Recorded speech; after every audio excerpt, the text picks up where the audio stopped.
Hi friends, నేను మీ ధనంజయ నేటి ప్రపంచం. Please subscribe my channel. Friends, మనిషి శరీరంలో ప్రాణం ఉన్నంత వరకు ఈ శరీరానికి చాలా విలువ ఉంటుంది. ఎంత విలువ అంటే మీరే చూస్తుంటారు కదా, చెప్పలేనంత విలువ ఉంటుంది. ఎప్పుడైతే ఈ శరీరం నుంచి ప్రాణం పోతుందో ఈ శరీరానికి ఎటువంటి విలువ అంటూ ఉండదు. అంటే ఈ శరీరానికి విలువ అంటే అంతవరకు మనకు పేరు పెట్టి పిలిచేవారు. మనకి ప్రాణం పోయిన తర్వాత మనతో తిరిగేవారు మనకి డెడ్ బాడీ అంటారు. మరి ఈ డెడ్ బాడీ ముట్టుకోవడానికి కూడా చాలామంది భయపడతారు. కానీ కొన్ని అంటే నరికే మేకకి విలువ ఉంది, చచ్చే చేపకు విలువ ఉంది, చంపే కోడికి విలువ ఉంది. కానీ చచ్చే ఈ మనిషికి మాత్రం ఎందుకు విలువ లేదో మీరే చూడండి.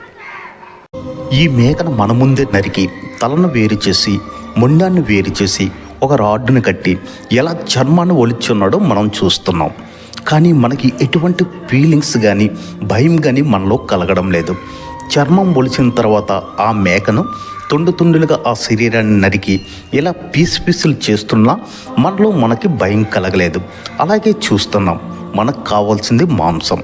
మనం అక్కడ నిలబడి ఎంత వేగంగా మనకి మాంసాన్ని ఇస్తే ఇంటికి పట్టుకుపోయి హ్యాపీగా వంట చేసుకొని ఒకవేళ కూర మిగిలితే రేపటి కోసం ఫ్రిడ్జ్లో దాచిపెట్టుకుంటాం. మన ముందే నరికి చంపేసి ముక్కలుగా గుండ చేసిన ఈ మేక శరీరానికి మనం ఎగబడి కేజీ 1000 రూపాయలు ఇచ్చుకుంటున్నాం. చంపేసిన ఈ మేక శరీరానికి ఎంత డిమాండ్ ఉందో మీరే చూడండి. ఇవి చచ్చే చేపలు. ఈ చేపల కోసం ఎంత డిమాండ్ ఉందో మీరే చూడండి. కొనేవారు ఈవిడితో రేట్ల కోసం డిస్కస్ చేస్తున్నారు. ఆవిడ మాత్రం నేను చెప్పేదే రేటు, మీ ఇష్టం ఉంటే కొనండి లేకపోతే పొండి, అంతే తప్ప మీరు అడిగే రేట్లకి నేను ఇవ్వను అనేలా ఉంది ఆ చేపల వ్యాపారి. మరి కొనేవాడికి తప్పదు, కొనాలి. మీరు ఒకటి గమనించండి, చచ్చే ఈ చేపకు ఎంత విలువిందో మీరే తెలుసుకోండి. కొనే చేపను ఇదిగో ఇలా పొలిసి తీసి ముక్కలు చేసి మన ముందే మనల్ని ఇస్తుంది. అలా ముక్కలు చేయుటకు అదనంగా డబ్బులు తీసుకుంటుంది. అయినా మనం హ్యాపీగా డబ్బులు ఇస్తాం. మీరే మీ కళ్ళ ముందే చూస్తున్నారుగా ఆ చేపని ఎలా ముక్కలుగా చేయడం. అయినా ఆ చేపకి ఎంత విలువ ఉంది మీరే చూడండి. ఓకే, ఇది మూడవది. ఇది చికెన్ దుకాణం. ఇక్కడ మీరు కళ్ళు ఆర్పకుండా మొత్తం చూసేయండి. అయినా బ్రతుకున్న కోడిని చంపి దానిపై ఉన్న వెంట్రుకల్ని ఎలా తీస్తున్నాడో మీరే చూడండి. తీసిన చర్మాన్ని ప్రక్కకు తోసి ఆ కోడిని ఎన్ని రకాలుగా ముక్కలు చేసి వచ్చే కస్టమర్లకు అమ్ముచున్నాడు. మరి ఇలా చేసిన దానికి ఇంగ్లీష్లో పదం కూడా ఎక్కువగా వాడతారు, అదేనండి స్కిన్లెస్ అని. ఎంత అందంగా ఉందో ఆ పదం. దానిని జాయింట్ రూపంలో మరియు వివిధ రకాల పద్ధతిలో ముక్కలు చేసి మనకిస్తే మనం హ్యాపీగా డబ్బులు ఇచ్చి తీసుకు వెళ్దాం. చూడండి, చంపే మేకకు విలువ ఉంది, చచ్చే చేపకు విలువ ఉంది, చంపే కోడికి విలువ ఉంది. కానీ చచ్చే ఈ మనిషి శరీరానికి ఎందుకు విలువ ఉండదు? కొందరైతే ఈ శరీరానికి ముట్టడానికి కూడా భయపడతారు, మరికొందరైతే శరీరానికి చూడడానికైనా భయపడతారు. ఎన్నో రుచులను అనుభవించే ఈ శరీరం దేనికి పనికిరాదు.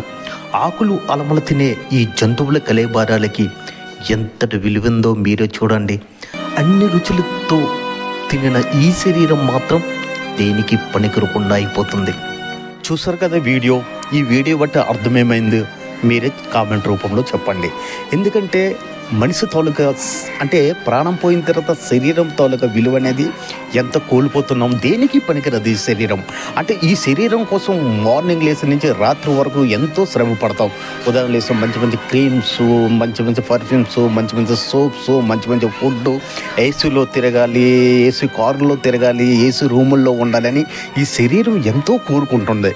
కానీ ప్రాణం పోయిన తర్వాత ఈ శరీరం ఎక్కడికి వెళ్ళిపోతుందో, అంటే దాని తాలూకు విలువ అనేది ఎటు వెళ్ళిపోతుందో ఎవరికి తెలియదు. కానీ ప్రాణం పోయిన వెంటనే ఈ శరీరానికి శవము అంటారు. ఎవరైనా శవం దగ్గరికి వెళ్ళినట్టునే స్నానం చేయాలట. అంటే శవం దగ్గరికి వెళ్ళిన శవం దగ్గరికి వెళ్ళావా అని ఒక అంటే వల్ల ఒక ఆలోచన వచ్చి స్నానం చేయాలి అంటే అంతవరకు మనతో ఉండే మనుషులే మనల్ని ఎంత దారుణంగా చూస్తారు. మీరే చూడండి. ఇట్లు నా వీడియో నచ్చితే లైక్ చేయండి, సబ్స్క్రైబ్ చేయండి ప్లీజ్. ఇట్లు మీ ధనంజయ్ నేటి ప్రపంచం.